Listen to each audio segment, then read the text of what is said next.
16 अक्टूबर का गुजरांवाला का जो हमारा जलसा हो रहा है मुस्लिम लीग नून का PDM का, उस पर इंतजामिया गुजरांवाला की इतनी बुखला गई है, बल्कि मैं तो कहूँगा कि पूरे पाकिस्तान की मशीनरी बुखला गई है कि मरियम नवाज इधर गुजरांवाला आ रही है, मेरे कायद की बेटी मियाँ नवाज शरीफ की बेटी, पूरे मन लोग हैं, हम अच्छे तरीके से जलसा मैनेज कर रहे हैं, मगर इंतजामिया ने अजीब किस्म का माहौल पैदा कर दिया है। पहले इन्होंने हमारे बैनर उतारने शुरू कर दिए, उसके बाद हमने बड़े बड़े जो बोर्ड होते हैं वो हमने रेंट पे लेके लगाने शुरू किए, अब इन्होंने वो भी उतारने शुरू कर दिए। हमारे पास उसकी रसीदें हैं, हमने उसका टैक्स पे किया है, हमने उसका रेंट पे किया है, मगर इतनी बदमाशी यार, इतनी ज्यादती कि इंतजामिया को कोई खुदा का खौफ नहीं है। और बल्कि एक और बात आपको बताना चाहता हूँ कि जो सूबाई वजीर हाउसिंग है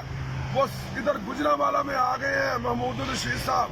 और वो PHA और एडमिनिस्ट्रेशन के दफ्तर में बैठ गए हैं, खुद अपनी निगरानी में बैनर उतरवा रहे हैं और खुद अपनी निगरानी में बोर्डों से जो हमारी स्किनें हैं वो उतरवा रहे हैं।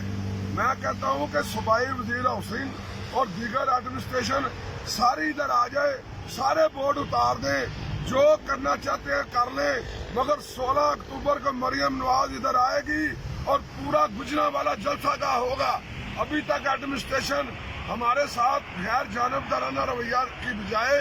जानबदाराना की आखिरी हद भी क्रॉस कर गई है, जिसकी हम जितनी भी मजम्मत करें कम है, बहुत ज्यादती है। मैं मीडिया के थ्रू इस बात को लोगों तक पहुंचाना चाहता हूं कि मुस्लिम लीग नून के कारकुन, ये काफिला रुकने वाला नहीं है। 16 अक्टूबर को हर हाल में तैयारी करें और ये बहुत बड़ा अज़ीमुल शान जलसा आम होगा। अगर इंतजामिया ने स्टेडियम दे दिया तो ठीक है, अगर ना दिया तो पूरा गुजरांवाला जलसा आम होगा, GT रोड जलसा आम होगा। शुक्रिया।